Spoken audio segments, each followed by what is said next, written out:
definición que se va a tener este año. Es decir, la oposición logra acumular fuerza, organización, llega a un consenso sobre la estrategia para promover el cambio o no lo logra. Eso, en mi opinión, es lo que se resuelve este año, no el que viene.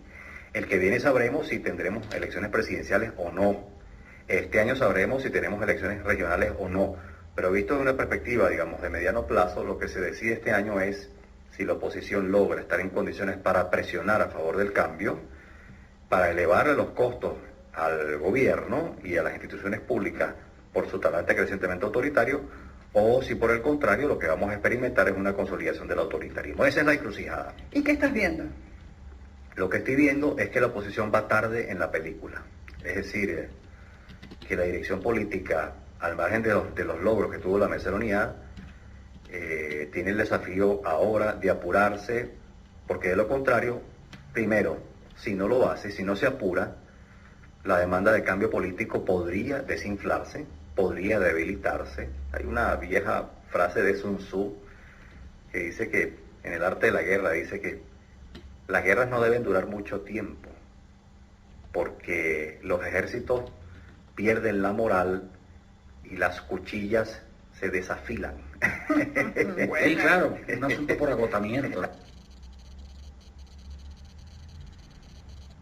Dios que anunció la unidad, porque bueno, tú hablabas ahí de que de un tiempo de tiempo, ¿no? La unidad está anunciando unas cosas, fueron recibidas con mucha tibieza probablemente porque va a parecer como un poco detrás de algunas exigencias, pero hay como una arquitectura planteada ahí. ¿Qué te parece lo que se anunció? Bueno, en general no tengo yo problema con lo que se anunció, es decir, me parece positivo, por ejemplo, que la mesa se haya abierto a la incorporación de sectores sociales en lo que entiendo se denomina el Congreso Social o algo así, el Congreso... Es una de las áreas que está incluida en el Congreso Social. Me parece bien que la composición sea paritaria entre partidos políticos y sociedad civil en esa instancia. Me parece que en efecto la dirección política tiene que estar en manos de los políticos profesionales. La experiencia de 2002 a 2004 creo que ha sido suficientemente elocuente como para llegar a esa conclusión. Segundo, algunos nombramientos me parecen acertados, por ejemplo el de Alfredo Padilla, que tiene años. Yo conozco a Alfredo hace años, lo conozco desde hace 11 años. Sé que tiene años trabajando con la economía informal, sé que ha logrado construir un tejido abajo con sectores populares, y eso puede ser muy beneficioso para la construcción de la persona. Así es, para la construcción de una fuerza un poco más muy serio, robusta, un tipo bien serio y además muy respetado, ¿eh? Respetado porque se lo ha ganado además. Claro. Totalmente. Me parece buena la designación de Ángel Oropesa, es psicólogo social, lo conozco bien, tiene su doctorado en ciencia política en la Simón Bolívar, es profesor, es colega, es decir, un tipo inteligente. Esa me parece una buena designación. La de Roberto Picón, desde luego, que es un técnico, entiendo que tiene una empresa vinculada con el área de georreferenciación de data, y hasta donde entiendo es un individuo serio que tiene credenciales importantes. Tineo Guía está allí. Es decir, las designaciones me parecen buenas. Me parece bien que se haya ampliado del G4 al G9 como instancia de toma de decisiones y de discusión. Y Cartaya es el coordinador de todo eso. Cartaya como coordinador. No lo menciono porque lo conozco poco, la verdad. Sí, es interesante porque es un personaje como muy específico, con unos atributos claros, parece tener un mandato más como de articulador interno que otra cosa, pero la Secretaría Ejecutiva, que ahora se llamaría Coordinación, luce como asistida con esta Secretaría, como un poquito más fundamentada. Bueno, yo no sé si es más fundamental. Por lo menos intenta asistirse, pero... Sí, lo que me queda claro es que la desaparición de la figura de la Secretaría Ejecutiva le quita, por supuesto, a ese actor la vocería. Que ahora le pertenece al G9. Y ahora la vocería sería rotativa. Bueno, eso supone unos desafíos. Por ejemplo, que se haya acordado una estrategia de comunicaciones entre todos los partidos de la mesa. Segundo, que hay unos protocolos para que, el intento de enfatizar de cada uno de los voceros, ¿qué ocurrirá? El intento de enfatizar la línea de su propio partido no conspire contra la imagen que hay que proyectar de coherencia, de coordinación, de articulación. Eso va a ser un desafío. Fíjate que ya va a ser casi una semana de que esos cambios se hayan producido y no hemos oído una rueda de prensa ni del G9 con estos nuevos secretarios o coordinadores. No lo hemos visto, o sea que ya casi una semana después como que no se han puesto de acuerdo con la vocería. Pero eso era previsible, me parece, María Fernanda. Sí, pero ¿te parece tantos días? Tú siempre has sido un gran crítico de la falta de estrategia de los partidos políticos. Sí. Y ¿tú crees que el país está para tanto silencio? Yo pienso que no, María Fernanda, por eso arranqué comentando que me parece que se está un poco a la saga estratégicamente hablando, ¿no? Déjame plantearlo de esta manera. Pero, a ver, antes de eso, cierro con una coletillita la pregunta que me hace Alonso, que es muy importante. ¿Cómo veo los anuncios? En general positivos, pero el punto es que el país está demandando eficacia con relativa rapidez por parte de ese nuevo organismo, porque ese organismo hereda, la frustración de expectativas que quedó del año pasado.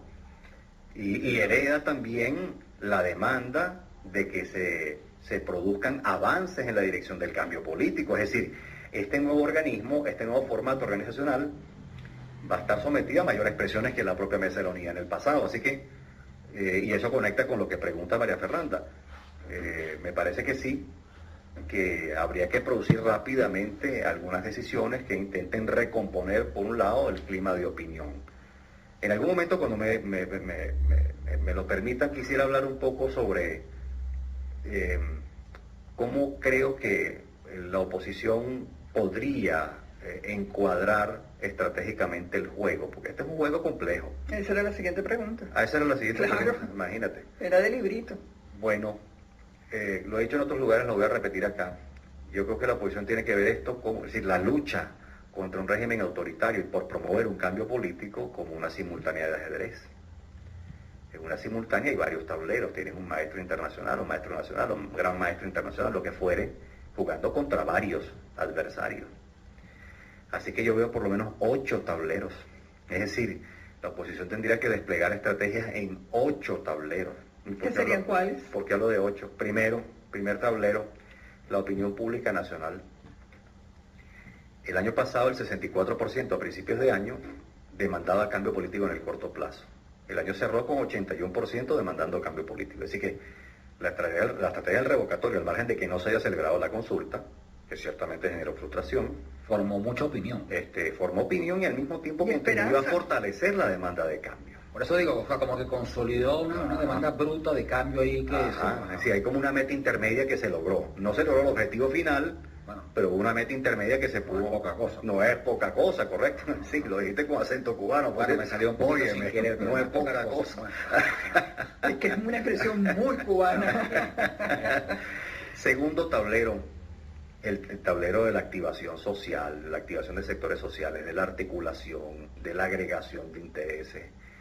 Este es un punto que requiere mucha organización. No es solo salir a la calle, no es solo disposición para concentrarse multitudinariamente. Lo que hace falta, que en mi opinión lo que hace falta es más organización.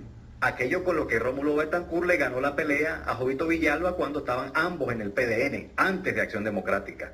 Es decir, Jovito Villalba era el secretario general del PDN, el antecedente inmediato de Acción Democrática, y Rómulo Betancourt era el secretario de organización. ¿Cómo gana Rómulo esa pelea? Haciendo el trabajo de base de organización. La verdad es que Jovito, que era un político muy inteligente. ¿Cómo no? Nunca fue un gran organizador. No, y de hecho era un orador. Sus compartidarios decían que era muy desordenado. Sí. Eso sí, era el mejor orador de ese tiempo, es lo que se dice, pero que era muy desordenado. Esa organización lleva mucho tiempo, John. Depende, Mafe, depende. Es decir, en los tiempos de las tecnologías de la información, de las redes sociales, el Twitter, del Facebook, eso puede ser una tarea relativamente fácil de hacer, de acometer. Okay. Es decir, ya tienes muchas herramientas a la disposición como para ahorrarte tiempo, precisamente. Tercer tablero, la opinión pública internacional. En una circunstancia donde tú luchas contra un régimen autoritario, tienes que volver visible internacionalmente también la gravedad del caso. Ahí estamos bien, sí. Ahora sí. Bueno, ahora pareciera que alguien se ha explicado y se ha entendido la situación. Un estado de opinión formado. Sí, yo lo que veo es que hace falta un poco más de orquestación. Cuando hablo de opinión pública internacional, estoy hablando de organismos multilaterales, que es otro tablero, sí. Ni de presidencia y parlamentos de otros países, que es otro tablero. Estoy hablando de los medios internacionales. Entonces sí, cada vez salen más cosas sobre Venezuela, hay una mayor sensibilización de los medios internacionales sobre Venezuela, pero veo que hace falta orquestación para que eso cause mayor impacto. Cuarto tablero, ya lo sugerí, organismos multilaterales. El año pasado se había creado una amenaza creíble, que era la posible activación de la Carta Democrática.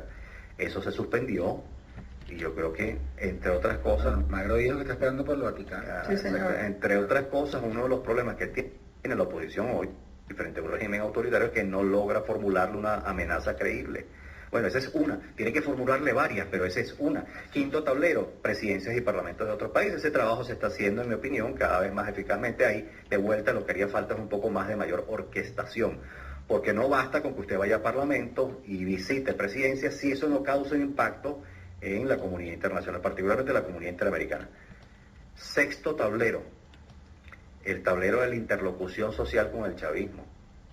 Es decir, cómo usted se facilita, del chavismo moderado, por supuesto, estoy hablando, cómo usted se facilita la transición. Mire, toda la literatura sobre transiciones de regímenes autoritarios a regímenes democráticos señala que un denominador común es que en algún punto la transición se vuelve factible cuando los moderados de ambos bloques se sientan a conversar, así sea privadamente. Es decir, cuando, primero, hay una disminución del número de socios satisfechos, disminuye el número de socios satisfechos con el gobierno, con el régimen, por supuesto me refiero a los socios de la coalición dominante, disminuyen, es decir, que se incrementa el malestar también en la coalición dominante, y finalmente eso los impulsa a sentarse a conversar. Este es un tema delicado porque, por supuesto, sobre él hay mucho debate. Entonces hay quienes dicen que no hay transición posible en Venezuela si no es una transición negociada con el chavismo. Depende de cuál chavismo estés hablando. Yo lo que estoy sugiriendo es que tiene que armarse una nueva coalición que incorpora al chavismo descontento y moderado. Es decir, tú no vas a negociar esto con el gobierno. El alto gobierno no quiere transición. Claro, no se quiere ir. El alto gobierno no quiere irse del poder. Tan sencillo ¿sí? como eso. Pero si tú localizas, identificas actores que primero tienen el mismo interés que tú en que se produzca un cambio, bien porque ellos han visto el horror de lo que pasa allá adentro. Estoy pensando no solo en Venezuela, estoy pensando en Franco, por ejemplo. A la muerte de Franco es que se abren algunos actores, ¿no? O estoy pensando en la transición en Portugal, o estoy pensando en la transición en Grecia, o estoy pensando en la transición en Chile en tiempos de Pinochet, o estoy pensando en la transición en Nicaragua en tiempos de Daniel Ortega, o la transición en Brasil, donde nos mandaban los militares, o estoy pensando también en la transición en Perú, después de Velasco Alvarado. Es decir, el denominador común de muchas de estas experiencias tiene que iniciarse un proceso de interlocución con el ala moderada que está vinculado con la coalición dominante. Ese es el sexto, ya perdí la cuenta, sexto tablero. Séptimo tablero, obviamente las elecciones. Obviamente es un tablero fundamental de juego para la oposición, por eso la resistencia del poder a que se celebren elecciones. Porque si se celebran elecciones, la oposición gana. Con todas las resistencias y reservas que puede tener la opinión pública hoy en día sobre la oposición, gana. Porque ya es una fuerza mayoritaria. Ya hay una demanda, no tanto cinética, potencial, ya hay una demanda explícita de cambio político. 8 de cada 10 desean cambio político. Y octavo tablero, el de una mesa de negociación, pero después que tú jugaste en los 7 tableros anteriores. Es decir, después que creaste condiciones favorables para formularle una amenaza creíble al poder. Si tú no le formulas una amenaza creíble, no hay incentivos para que deje el poder